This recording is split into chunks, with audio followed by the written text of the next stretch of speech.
नवरात्र का तीसरा दिन और तीसरा अध्याय। जगदम्बा के श्री अंगों की कांति उदय काल के सहस्रों सूर्यों के समान है। वे लाल रंग की रेशमी साड़ी पहने हुए हैं। उनके गले में मुंडमाला शोभा पा रही है। दोनों स्तनों पर रक्त चंदन का लेप लगा है। वे अपने कर कमलों में जप मालिका विद्या और अभय तथा वर नामक मुद्राएं धारण किए हुए हैं। 3 नेत्रों से सुशोभित मुखारबिंद की बड़ी शोभा हो रही है।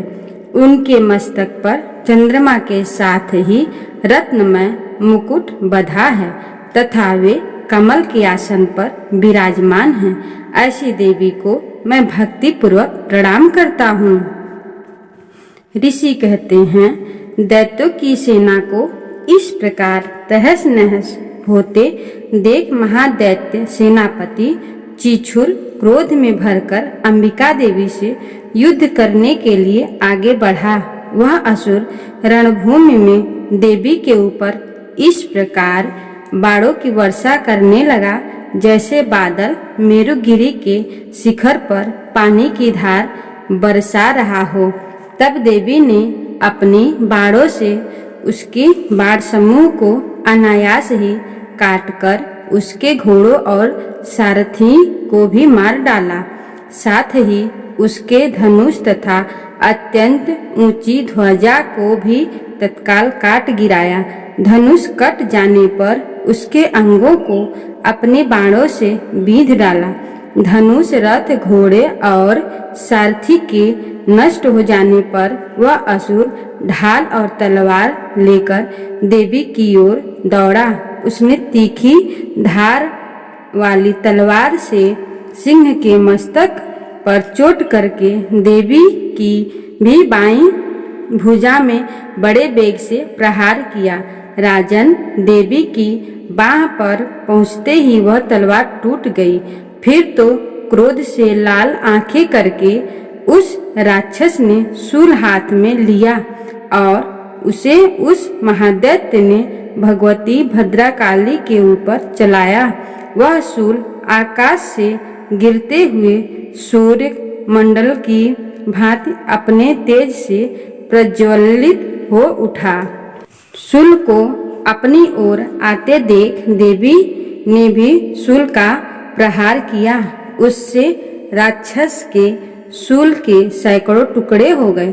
साथ ही महादैत्य चीछुर की भी धज्जियां उड़ गई।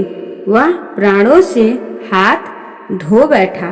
महिषासुर के सेनापति उस महापराक्रमी चीछुर के मारे जाने पर देवताओं को पीड़ा देने वाला चामर हाथी पर चढ़कर आया।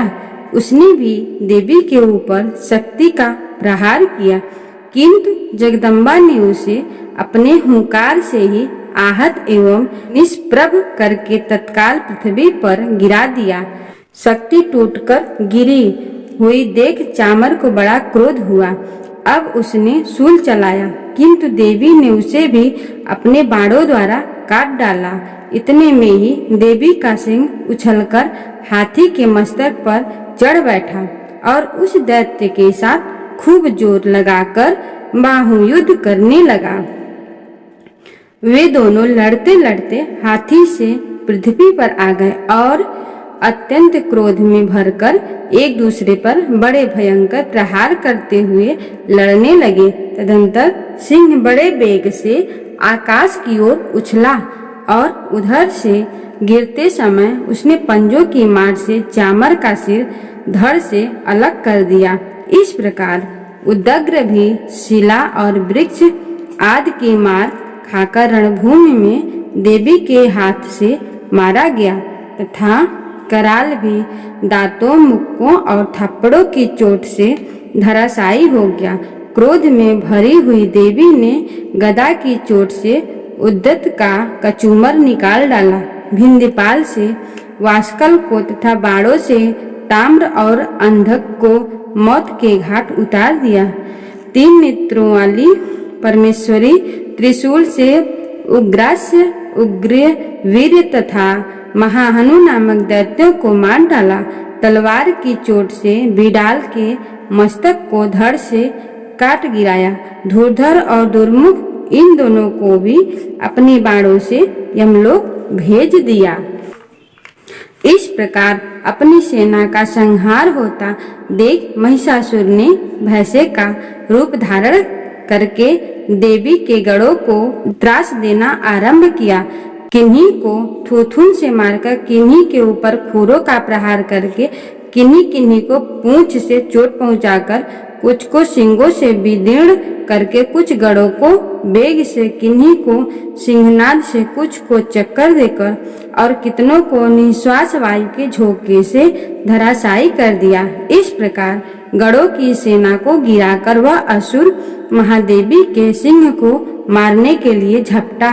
इससे जगदम्बा को बड़ा क्रोध हुआ।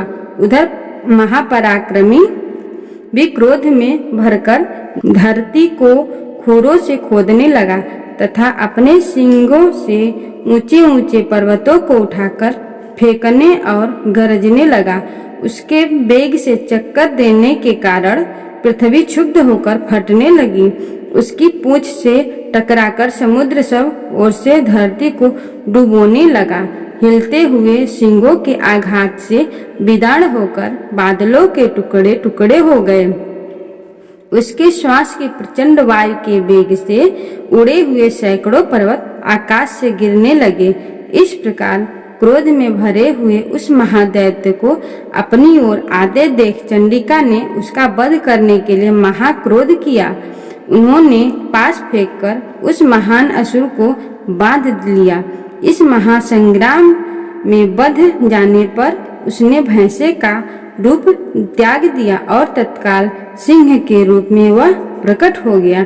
उस अवस्था में जगदम्बा ज्यों ही उसका मस्तक काटने के लिए उद्यत हुई, त्यों ही वह खड्गधारी पुरुष के रूप में दिखाई देने लगा। तब देवी ने तुरंत ही बाणों की वर्षा करके ढाल और तलवार के साथ उस पुरुष को भी बींध डाला। इतने में ही वह महान गजराज के रूप में परिणित हो गया तथा अपनी सूंड से देवी के विशाल सिंह को खींचने और गरजने लगा। खींचते समय देवी ने तलवार से उसकी सूंड काट डाली। तब उस महादैत्य ने पुनः भैंसे का शरीर धारण कर लिया और पहले की ही भांति चराचर प्राणियों सहित तीनों लोगों को व्याकुल करने लगा। तब क्रोध में भरी हुई जगदम्बा चंडिका बारंबार उत्तम मधु का पान करने और लाल आंखें करके हंसने लगी। उधर वह बल और पराक्रम के मद से उन्मत्त हुआ राक्षस गर्जने लगा और अपने सिंगों से चंडी के ऊपर पर्वतों को फेंकने लगा। उस समय देवी अपने बाणों के समूह से उसके फेंके हुए पर्वतों को चूर करती हुई बोली। बोलते समय उनका मुंह मधु के मद से लाल हो रहा था और बाणी लड़खड़ा रही थी। देवी ने कहा, ओ मूढ़, मैं जब तक मधु पीती हूँ तब तक तू क्षण भर के लिए खूब गर्ज ले। मेरे हाथ से यहीं तेरी मृत्यु हो जाने पर अब शीघ्र ही देवता भी गर्जना करेंगे। ऋषि कहते हैं, यूं कहकर देवी उछली और उस महादैत्य के ऊपर चढ़ गई। फिर अपने पैर से उसे दबाकर उन्होंने शूल से उसके कंठ में आघात किया। उनके पैर से दबा होने पर भी महिषासुर अपने मुख से अभी आधे शरीर से ही वह बाहर निकलने पाया था कि देवी ने अपने प्रभाव से उसे रोक दिया। आधा निकला होने पर भी वह महादैत्य देवी से युद्ध करने लगा। तब देवी ने बहुत बड़ी तलवार से उसका मस्तक काट गिराया। फिर तो हाहाकार करती हुई दैत्यों की सेना सारी भाग गई तथा संपूर्ण देवता अत्यंत प्रसन्न हो गए। देवताओं ने दिव्य महर्षियों के साथ दुर्गा देवी का स्तवन किया। गंधर्व राज गाने लगे तथा अप्सराएं नृत्य करने लगी। तीसरा अध्याय समाप्त हो गया।